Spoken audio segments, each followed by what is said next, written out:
Shalom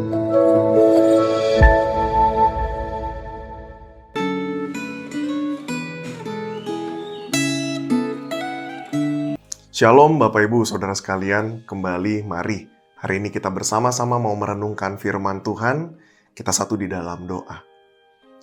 Bapa kami yang bertata di sorga, Tuhan kami mengucap syukur. Hari ini Tuhan kasih kami kesempatan untuk boleh hidup, dan sebentar kami mau merenungkan firman-Mu. Tuhan sertai kami, tolong kami, berikan kami hikmat dan kerendahan hati untuk boleh belajar dibentuk semakin mengasihi Tuhan dan mengasihi sesama kami. Dalam nama Yesus kami berdoa. Amin.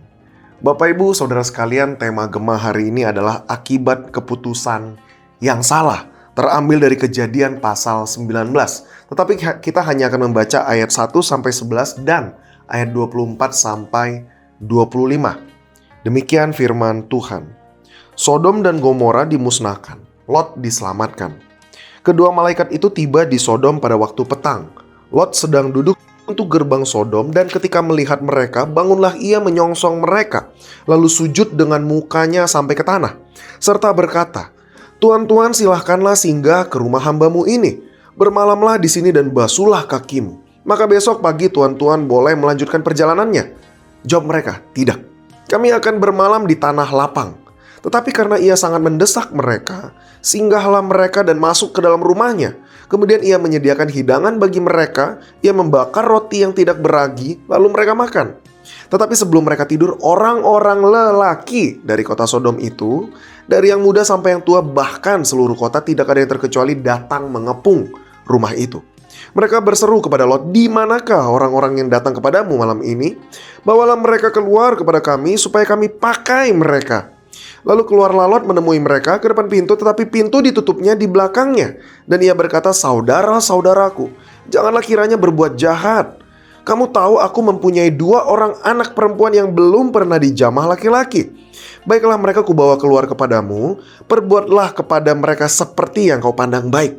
Hanya jangan kau apa-apakan orang-orang ini, sebab mereka memang datang untuk berlindung di dalam rumahku."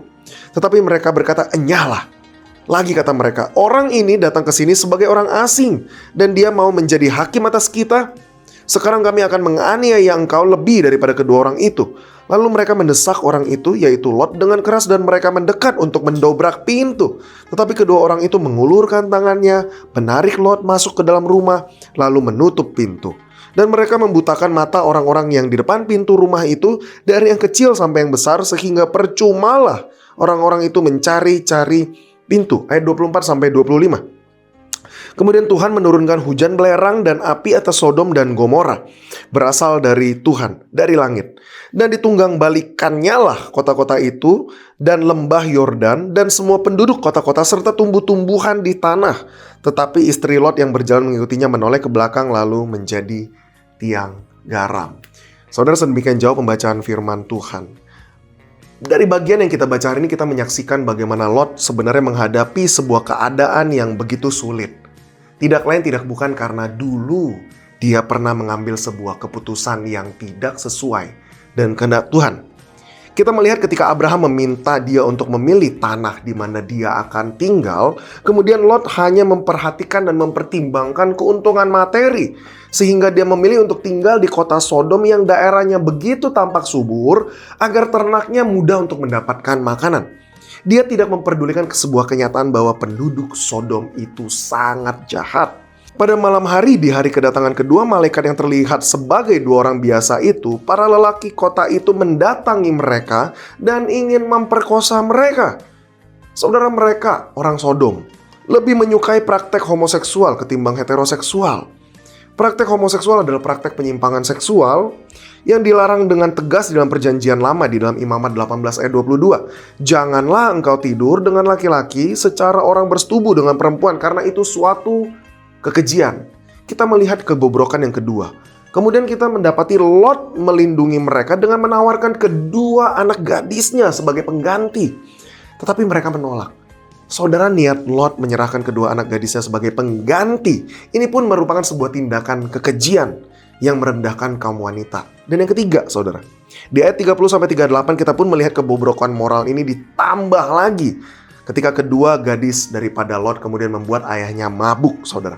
Setelah kota Sodom dan Gomora dihancurkan Tuhan, Lot dan kedua anak gadisnya melarikan diri ke sebuah goa. Karena mereka hanya bertiga dan tidak ada lagi pria lain selain Lot, kedua gadis ini berinisiatif membuat ayahnya mabuk supaya mereka bisa tidur dengan ayahnya secara bergantian dan mendapatkan keturunan.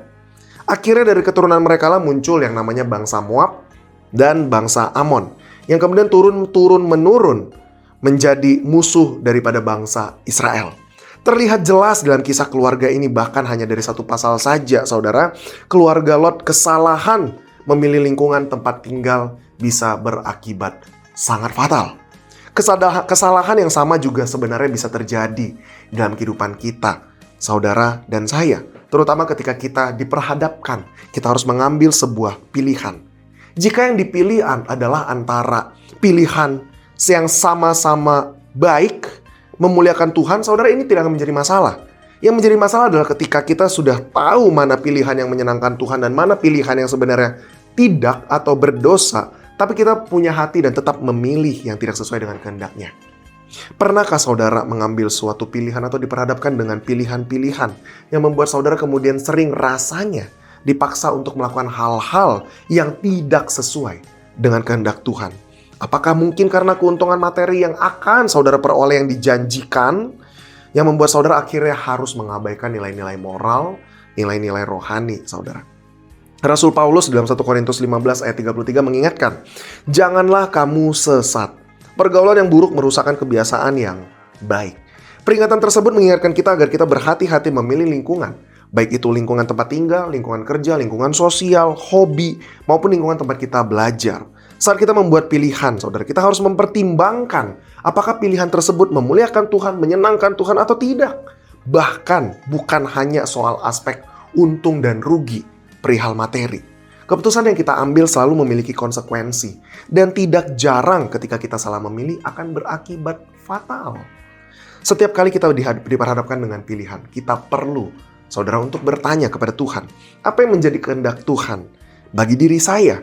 Pilihan mana yang bisa membuat saya semakin mengenal Tuhan, semakin menyenangkan Tuhan, semakin memuliakan Tuhan? Keputusan mana yang membuat saya dapat melayani Tuhan dengan lebih maksimal lagi dengan apa yang telah Tuhan titipkan dalam kehidupan saya untuk memperluas kerajaan Allah di bumi? Jika saudara telah berdoa, bergumul, bertanya kepada Tuhan, maka hal kedua yang perlu saudara pertimbangkan dan lakukan adalah mengambil langkah berani untuk maju dan mengambil sebuah pilihan atau keputusan.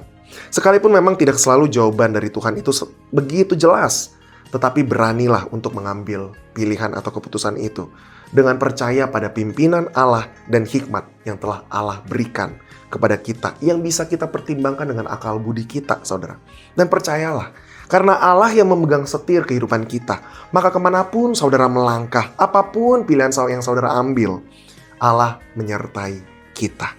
Kiranya renungan hari ini boleh menolong kita untuk semakin mencintai Tuhan dan sesama, semakin memuliakan Tuhan dan menjadi pribadi yang semakin takut akan Dia. Amin. Mari kita berdoa. Bapa kami yang bertata dalam sorga, Tuhan, kami mengucap syukur untuk firman hari ini, untuk renungan yang singkat tapi boleh mengingatkan kami, mengandalkan Tuhan dalam pilihan-pilihan kami. Tuhan, berikan kami keberanian ketika kami ragu, ketika kami bimbang. Dan Tuhan, tolong terus sertai kami dimanapun kami berada dan kemanapun kami melangkah. Di dalam nama Yesus kami berdoa. Amin. Tuhan memberkati saudara sekalian.